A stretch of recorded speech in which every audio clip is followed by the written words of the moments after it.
I want to know, do you still have a panda head in your office? Not in my office, but I sure know where to find it when I need it. I'd seen this one picture of Chris Botts wearing this oversized panda head. When I finally got a chance to meet the principal of Maize High School in Maize, Kansas, I'd hoped he had stashed it somewhere in the office so he could do part of the interview as Principal Panda. Alas, I didn't get my wish. By the way, why do you keep a panda head around? Gets kids' attention, makes them smile, lightens their day. I don't know. We like to do fun things at our school, and anything we can do to make people smile is what we're all about. How often do you put the panda head on and just go out and talk to students? We've used it, a handful, probably 4 or 5 times. And the first time, I think it freaked everybody out. And then after that, it was bot shenanigans. Chris may call it shenanigans, but there is purpose behind his goofiness. How do you become that person that is beloved by the students of Maize High School? Yeah, I don't think that's really not the goal, but I try to be authentic. I try to be genuine. This is the Big Stories Podcast, where we tell the amazing and inspiring stories from across the Big 12 Conference. I'm Cleon Wall, and you're probably wondering why I'm talking to a principal who owns a panda head and whose students liked him so much that they went to the effort to have a street named after him. Well, I wanted to do a wellness check on behalf of everyone who might want an update on Chris Botts' health. You see, back in the fall of 2024, this educational leader was thrust into the national spotlight when Maize High graduate and Kansas State quarterback Avery Johnson made this declaration to Chris on a social media video. What I wanted to do is, first and foremost, I wanted to dedicate this season to you and help raise money for you. The reason? Chris has a rare form of cancer. Large cell neuroendocrine thymic cancer. Did I get that right, by the way? You did. Okay. Yeah. When was your diagnosis? It would have been Avery's junior year. Coming back from Dodge City, I kind of had those symptoms and went into the doctor, and they first thought it was just some calcified things on my lung, and I think it wasn't that big of a deal. They took the tumor out. I was initially declared in remission, in October of 2022, after I had gone through chemo and radiation. But because of the type of cancer that it was, the doctors wanted frequent scans just to make sure that it was still at bay. I think it would have been March then of 23. The scan showed that it had returned, metastasized, and was down at MD Anderson by April of 2023. MD Anderson is a cancer center in Houston, Texas. As you can imagine, it's not cheap to fly back and forth to Houston once a week. So people started fundraisers to help pay for his travel and treatments. One was called Cokes for Chris, and another was the Barbecue Bash for Botts. Then the senior class of 2023 truly surprised him. They convinced the city of Maize to change 45th Street, where Maize High School is located, to Botts Boulevard. A lot of people will say kids these days, and I will say, dang right, kids these days. They're better than we give them credit for. Is it a different world? Sure. Technology's changed everything, but kids still have good hearts. And for them to see the world bigger than themselves is just a testament to the type of kids we have at Maize High School. And not just Maize. I know they exist and throughout the world. Up to this point, Chris had a fairly professional relationship with Avery Johnson, the Maize Eagles QB. That is until Botts' alma mater showed interest. He got the first offer to K-State. And Mrs. Marsh, who I think you spoke to, we took our diplomas down to the class that he was in and just kind of did what we could do to try to, hey, I see you, and here's where we went. And we turned out fairly okay, and just tried to get a smile on his face and knew that more offers were coming. Just very light. And what I always tried to reiterate to him was that he is more than just a football player, basketball player, baseball player, that he's a good human being. And whether he was successful or not, I wanted him to remember that I saw him for more than just an athlete. He's the real thing. This is the aforementioned Mrs. Marsh, a.k.a. Morgan Marsh, the associate principal at Maize High School. Obviously, you're surrounded by K-State people living in Wichita. And so people would be like, is he the real deal? Because not just talent-wise, but does he walk the walk? Is he doing the things that you want young men like him to do? Because sometimes there are D1 athletes that go, but on the backside of it, there's all these kind of things that you're like, hope the college doesn't find out about that. There was none of that with Avery. Like, he was just an example in all ways for the students in our building, and an excellent leader. He's the real thing. Talent and grace and faith and all of it. When I ended up down at MD Anderson, he reached out to me on social media and just said, hey, thinking about you, praying for you, and things like that. And that's kind of where the relationship probably grew the most is through that trial that I, with my health. And he's always said he was there for me. Which leads us back to the fall of 2024, when Johnson said he was going to devote his season to Chris. But Avery went further than dedicating the football campaign to Principal Botts. Every touchdown I score this year, we're going to be able to donate some money to you through fans and everything like that. So I just really want you to know, like, how much I appreciate you. You're really a motivation to me, just for how strong you are. And I just want you to know, like, you're not going through this fight alone. You have a lot of people that care about you. Just immediately humbled that here's this 18 or 19-year-old kid who is seeing the world as more than just himself. And I think a lot of young people, even adults, they've got one lens, and it's, what can you do for me? And that's not him at all. I mean, there's some stress that comes with that diagnosis, and how are you going to make things work financially?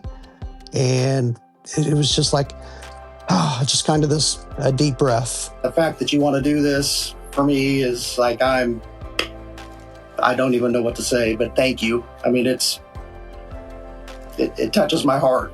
You better start scoring some touchdowns, I think. Though. I know. I got to. I got to score a bunch of touchdowns for you. Kansas State's first game after the announcement was against BYU in Provo. And it was a rough night for the Wildcats. Bell high snap. Give to Giddens. Fumbled! It's loose! The Cougs will recover! Look at his scoop and score! 10-5 and touchdown! It was also a turbulent time for Avery. 25, a rush from the right. A throw! It's almost picked off! Or was it? Coming up with it is Tyler Batty. A really turbulent time. Belt high snap, pressure on him. He throws, intercepted at the 45. The Cougs have another takeaway. I hope he hadn't put too much pressure on himself to try to do something, and I don't know if he did or not. But it wasn't just him. It was like everybody. the light switch turned off. Were you kind of feeling bad for Avery? I mean, because just earlier that week he said, "Hey, I want people to donate to Dr. Chris Botts, who has cancer. He's my former principal. I want you to donate money for every touchdown I score." And then he goes out and he doesn't score one touchdown in that game. Weirdly, it didn't worry me. I feel like the thing that I learned about Chris is he is such a faithful person. Like, he never loses faith in people, in God, and, like, that's just him. I feel bad for Avery because, he pledged that, and then we don't have the touchdowns that we thought we would, but tiny setback. Like, I wasn't really thinking a whole lot about the monetary side of it. And Avery always figures it out eventually. During the Cougars' 38-9 triumph over the Cats, ESPN broadcasters mentioned Avery's goal of raising money for Chris, which prompted BYU fans to jump on the donation train to help out Principal Botts. The guy who helped through Champs Raise, he would kind of keep us updated when he would send message and says the BYU fans are getting a hold of this thing and they're very generous. I would get on and check frequently, a couple times a day, and just, again, overwhelmed and blessed is the least I could say. How much was eventually raised for your treatment through Avery's efforts? I think right around $80,000. Oh, wow. I think it started out as like a $10,000 goal, and it just exploded, especially after the BYU game. At this point of the podcast, you might be thinking, Cleon, you're only featuring Chris because you were a BYU alum and you work for BYU. and you want to highlight the generosity of BYU fans to Chris's efforts. Nope. What I really wanted to figure out was why the face of K-State football would dedicate an entire season to his former principal. It had to be more than Bott's cancer blight. I was not able to talk to Avery, but I think Chris can tell us why in a roundabout way. It all started with a crucial decision the school leader made when he was a student at Kansas State. When I first started at K-State, I had enrolled in education. Did that for 9 weeks, and then I thought, I want to make money. So I went to engineering for like a year, and I thought, don't do this for money. Do something that's truly going to fulfill you in life.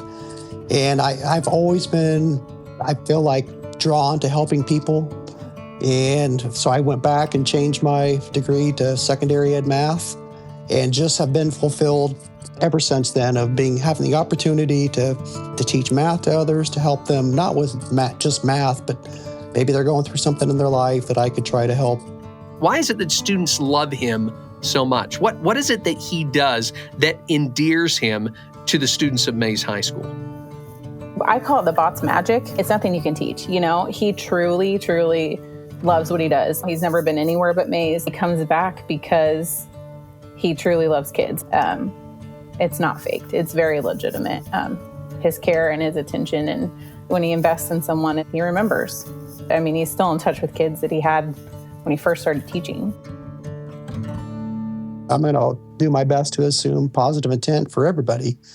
And then you just have coaching conversations to try to make the situation better for the kids. And they see you as an advocate for them, for their learning.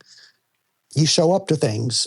Yes, you're tired at the end of the day, but that's rewarding when you go to the ball games and the theater concerts and the band shows. Kids see you there and they notice. They'll invite you to their graduation parties, and you show up to those. You actually went to graduation parties? How did that all turn out? You go to one or you don't go. You go to them all or you don't go to any of them. If they send you a formal invitation to their party and you go to one, you go to them all. Oh, wow. So I think I went to about, 22 or 23 this past spring. And I think they remember that. I think that makes a difference. Yeah. But how many more times will Principal Botts be able to party down with graduates of Maize High School? His trial with cancer is ever present. But MD Anderson's cancer trial is the thing that is keeping him alive. The drug that I'm currently on, it sounds like a license plate, but it's called ABBV-706. It is a clinical trial drug. And what the doctors had said to me was, I think I'm on my 24th or 25th dose of this, and you get it every 3 weeks. They think that I'm probably the longest standing person in this trial. But the results that the patients are seeing has been very, very positive and gives us a lot of hope that maybe this is it, or maybe there's even more coming around the corner. And 3 years ago, this didn't exist. And my prognosis, if you will, was not good. And the fact that I'm having this conversation with you right now, I consider it to be a miracle. What have you learned from Chris? It's hard to not have faith when you're around him. I think I can get up and down and maybe a little feisty from time to time, and he just maintains positivity in a way that I could definitely learn from, and I do. And it's just a steadfast faith that he's going to be okay and God will provide. So I've learned a lot. How do you hope that this trial will affect people and yourself too? Yeah.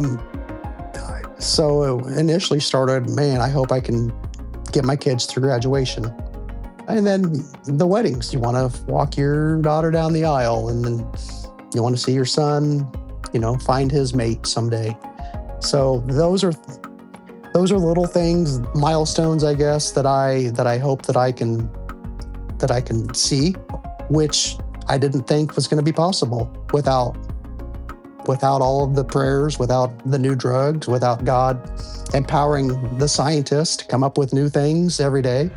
This is all God. and he's doing miracles. If you're fortunate enough to be part of a clinical trial, there's hope for anybody. And that's, I guess, when people see me, I hope they see there's a fighter, and I hope whether you are sick or not, that people can look at me and maybe draw a little bit of inspiration that way. A big thanks to Greg Wrubell and BYU Radio for the football highlights. I'm Cleon Wall, and we will be back with more big stories from the Big 12 next week. And make sure you check out BYU TV's big stories by going to BYUSN.com. Big Stories is a production of BYU Radio.